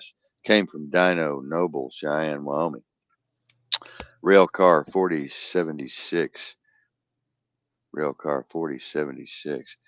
It says 60,000 pounds of ammonia nitrate. Okay. Ammonia nitrate is primarily used in explosives. Now, the rail car was in transit from Dino Noble Manufacturing Plant west of Cheyenne en route to Saltdale, California, which is near Mojave. The company is a global commercial explosive manufacturer producing more than 55 million pounds of packaged explosives and more than 1.2 million tons of ammonium nitrate capacity, according to the company's website. The rail car was sealed when it left Cheyenne facility, and the seals were intact when it arrived in Saltdale. Now, listen to this. Once Dino Noble learned of the missing chemicals, company employees notified the National Response Center, which was a stupid thing to do in a way. The initial assessment is that a leak may have developed at the bottom gate of the rail car, allowing the chemical to spill out at some point during transit. Now, you tell me, common sense would tell you that 60,000 pounds of ammonia nitrate couldn't drip out of a little old hole in the bottom of a freight car. Chad, And you know damn well that on that kind of car, they're checking every single spec to make sure nothing's leaking out of that tank with that kind of chemical in it. You know they are. So how's it going to leak out? Either they stopped it in the middle of the desert and they had some kind of tanker truck to pump it out and take it, or they just took it off the track. Either or, you had to stop that train to get it off. So yeah, somebody had to be involved in it. yeah. I mean, this stuff is dangerous as hell, and you can just bet that, the bomb that McVeigh built, if this gives y'all an idea, we're talking 60,000 pounds or more was missing off that freight car. Now, the bomb that McVeigh built there in Oklahoma was 5,000 pounds of ammonia. It's only 5,000 pounds of ammonia nitrate fertilizer, which was mixed with 1,200 pounds of nitromethane, commonly used as a solvent, and 350 pounds of Tovex. Tovex is a water gel explosive made with ammonia nitrate and methylammonium nitrate. Now, ladies and gentlemen, you can't tell me that there's going to be another explosion somewhere and it's going to be big. You can't tell me this wasn't sold to terrorists. You can't tell me that this was done by accident, leaked out of a rusty rail car bottom. You just can't tell me that. Nobody can tell me that. Make me believe it. And it's going to be used, and you're going to be hearing about it soon, like you did in Palestine, and it's going to hurt a lot of people. That's a lot. 60,000 pounds of ammonium nitrate. Let me tell you something. That's enough to blow up two cities. Easy. That's enough to create some major, major problems with the air, and the water and the land and people and animals and fish, all aquatic life, bushes, trees, grass, agriculture, you name it. Okay. So I'm telling y'all, just hang on to your pants. Something's gonna blow. Something's gonna blow. People don't understand with that amount of ammonium nitrate, that's almost the equivalency of a nuclear weapon. Like Yeah. just from the explosion alone, that's like the equivalent of a nuclear weapon at their hands without the radiation. Yeah. With actually um, much more Burn off. toxicity than nuclear in some cases, which is terrible. Terrible. I'd much rather deal with major gamma radiation than I would fucking 60,000 pounds of ammonium nitrate with God knows what else mixed with it or in with it. So, yeah, it's going to be a bad situation. So, y'all get ready for that. Well, we're going to go a few minutes early here. This is our first show tonight. We appreciate y'all being here. And Chad, thank you for being here on our first big new show of the year here. 7:54 p.m. on the Pacific clock, 5/23/2023. Y'all check out the Northwest Police Fire and Emergency Disaster Rescue Team over there at www.facebook.com/NWRPFE. I feel like I'm getting my glasses at the optometrist. EMD whatever the hell that means. Y'all see it there. And check out our show and share the shows, ladies and gentlemen. It means a lot to us. We're not getting monetized right now, and we would like to get monetized so we can help give the money back to the program. That's what it's all about with us, is kind of bringing in money and then funneling it back into the nonprofit so we can support ourselves and support the missions, because there's not tons of money coming in from y'all aren't pouring money on us out there. I wish you were, because it would sure help a lot. But we're gonna have to figure out a way ourselves to do it, and until we can get some grants from some foundations, which we're filing in the next week or two, we're going to have major grants request out for about $1.2 million. But we still need to live, okay? And right now we're skimping by here, okay? But it's going for a good reason. It's going for a good cause. So y'all help us out if you can. And Every as I dollar said, stays alive. Just remember that every single dollar that we get saves a life. Just $1. I know I sound like that infomercial. Just $1 a day could save a child in Africa. No, yeah, seriously, $1 from any of our followers, fans, literally saves a life every time we get a dollar donated to us. yeah, yeah. And I know it's hard for y'all to trust.